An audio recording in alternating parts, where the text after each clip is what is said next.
ये creators India के होकर भी इंडिया की जरा भी केयर नहीं करते, जो अपनी वीडियोस, पैरोडी और वेब सीरीज बनाने के लिए लाखों करोड़ों भी खर्च कर सकते हैं। और हमारे भारत के लिए इनकी जेब से 1 रुपए भी नहीं निकलता और बड़े गर्व से कहते हैं जय हिंद, जय भारत, जय हिंद, जय भारत। ये है अमेरिका जैसे देश के क्रिएटर्स जो अपनी वीडियोस में पैसा तो खर्च करते ही हैं,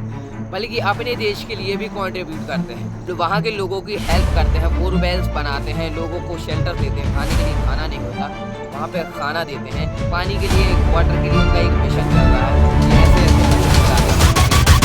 welcome back all of you today's new video. हमारी भारत सरकार क्या करती है, हमारे भारत को 5 भागों में बांट रखा है, जिसमें से 2 भाग लोअर पॉवर्टी और लोअर मिडिल क्लास के लोग हैं, जिनकी पॉपुलेशन 92% है। और अमेरिका जैसे देशों में अरे ऐसा कोई कॉन्सेप्ट ही नहीं है वहाँ पे। और इसका एक रीजन यही है कि मिस्टर बीस्ट जैसे क्रिएटर्स वहाँ पे लोगों की हेल्प करते हैं, स्कूल्स बनाए, हॉस्पिटल्स को फंड किया, लोगों को फ्री सर्जरीज कराई, और रिजल्ट क्या आता है, उनकी आवाज़ सुनाई देती है, उनकी रेस्पेक्ट होती है और उनका कम्युनिटी का ट्रस्ट उन्हें और बड़ा बनाती है, जिसकी वजह से अगर वहाँ की 0.001% बेरोजगारी भी कम हो रही है तो उन्हें फ़र्क पड़ता है। और हमारे भारतीय क्रिएटर्स, हमारे इंडियन क्रिएटर्स को ये बात समझ नहीं आती। उनका मेन गोल यही है कि वीडियोज़ बनाओ, वेब सीरीज़ बनाओ, पैरोडी बनाओ और पैसा कमाओ। व्यू नहीं आए वीडियो पे। माना कि पैसा कमाना ही उनका मेन गोल नहीं है, फेमस होना, अपनी फॉलोइंग बनाना, बड़ा आदमी बनना है। लेकिन ऐसे देश में जहाँ पे 92% लोगों के पास रोटी खाने तक के पैसे नहीं, एक ऐसे देश में जहाँ पे बारिश के वक्त लोगों के घरों में गटर का पानी भर जाता है, एक ऐसे देश में जहाँ पे पॉपुलेशन तो ज़्यादा है पर उस देश का पैशन कहाँ है उन्हें पता ही नहीं है, एक ऐसे देश में जहाँ पे एक्टर्स गुटखा तंबाकू खाने की बात करते हैं और सरकार झूठे वादे करने की। मिस्टर बीस्ट जैसे क्रिएटर्स ने कभी भी अपनी वीडियोस में गैमलिंग ऐप्स को, जर्दा, तंबाकू, गुटखा को प्रमोट नहीं किया। लोग इन्हें केवल इसीलिए सब्सक्राइब नहीं करते कि सिर्फ इतना ज़्यादा पैसा खर्च कर रहे हैं वीडियो में, बल्कि ये ईमानदार है, देश के लोगों की हेल्प कर, अपने खुद की कंट्री के लोगों की हेल्प करते हैं और साथ ही साथ इतने बड़े ओहदे पर भी हैं। और हमारे इंडियन क्रिएटर्स इसीलिए इतने बड़े नहीं बन पाते क्योंकि उनकी सोच ही ऐसी है। भाई हम क्यों करें, हमारे जिले का अध्यक्ष ही देखेगा इन प्रॉब्लम्स को, हमारे राज्य का मुख्यमंत्री ही देखेगा इन सारी समस्या को, वही सॉल्व करेंगे इन सारी समस्या को। लेकिन अगर यही बात मिस्टर बीस्ट और अमेरिका की सरकार सोचती तो ना अमेरिका दुनिया का सबसे अमीर देश बन पाता और ना ही मिस्टर बीस्ट दुनिया के सबसे बड़े क्रिएटर बन पाते। अगर हमारे इंडियन क्रिएटर्स 1% हिस्सा भी इंडिया को दान करें, इंडिया को हेल्प कराएं, तो हमारा इंडिया भी, हमारी इंडिया की जीडीपी बढ़ेगी, हमारी इंडिया की पॉपुलेशन को भी समझ में आएगा कि हमें क्या कर रहा है, हमारे इंडिया में जो प्रॉब्लम्स हो रही हैं वो सॉल्व होंगी। ज़रूरी नहीं कि आपको पूरे बड़े ही लेवल पे ये चीज़ करनी है, आप अपने गांव से शुरुआत कर सकते हो, अपने ज़िले से शुरुआत कर सकते हो, उन समस्याओं को ढूंढ के उन्हें सॉल्व कर सकते हो। मेरे पास कुछ सजेशन है इन क्रिएटर्स के लिए। आप कहोगे कि मैं क्या सजेशन, मतलब सलाह देना आम बात है, तो अगर आप लोगों को भी अच्छी लगती है मेरी सलाह कि ये इस तरह से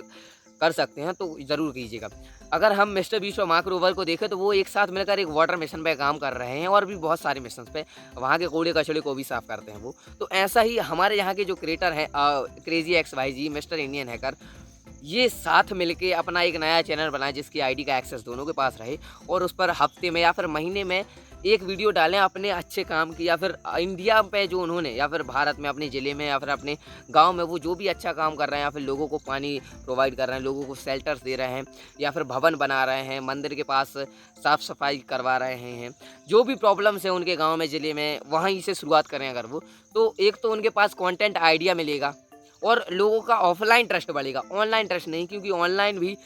एक वक्त तो ऐसा आएगा ही जिस दिन यूट्यूब बंद हो जाएगा, लेकिन उनका जो ऑफलाइन ट्रस्ट है, उनकी ऑफलाइन कम्युनिटी वो भी बिल्ड होगी। अदर कंट्रीज़ हैं, जो बाहर की कंट्रीज़ हैं, वो हमसे 5-6 साल आगे चलती हैं हर एक चीज़ में। ये क्रिएटर वहीं से इंस्पायर होकर ऐसे चैनल्स बनाते हैं और इतने बड़े लेवल पे लेके जाते हैं। अच्छी बात है और काफ़ी ज़्यादा पोटेंशियल होता है उनमें, तो इस चीज़ को भी कॉपी कीजिए कि वो अपने देश को किस तरीके से हेल्प कर रहे हैं, हम भी हेल्प कर रहे हैं अपने देश को। एक भारतीय होने के नाते पैसा कमाना गलत नहीं है, फेमस होना भी गलत नहीं है, लेकिन अगर तुम्हारे एक प्रोजेक्ट से हज़ारों लोगों की ज़िंदगी सुधर जाए तो क्या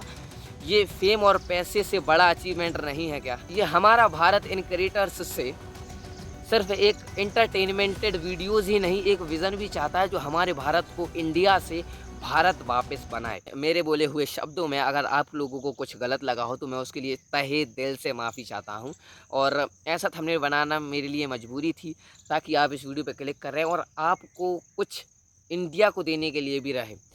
मैंने इस चैनल को इसीलिए बनाया है ताकि मैं अपने इंडिया को, अपने भारत को,